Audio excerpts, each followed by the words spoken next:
init.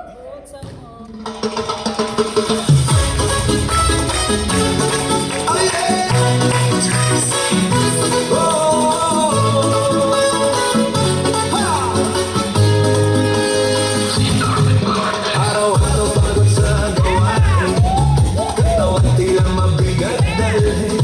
Ngunit kapag tugtog ay narinig, lahat biglang nagiging magaan.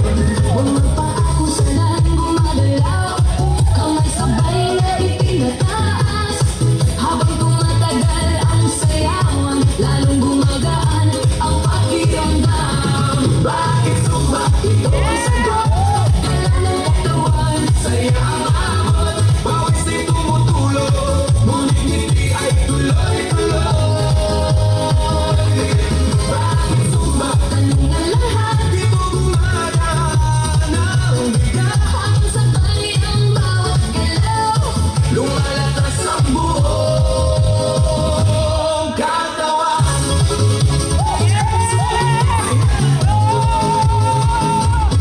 Kapag sama-sama ang grupo,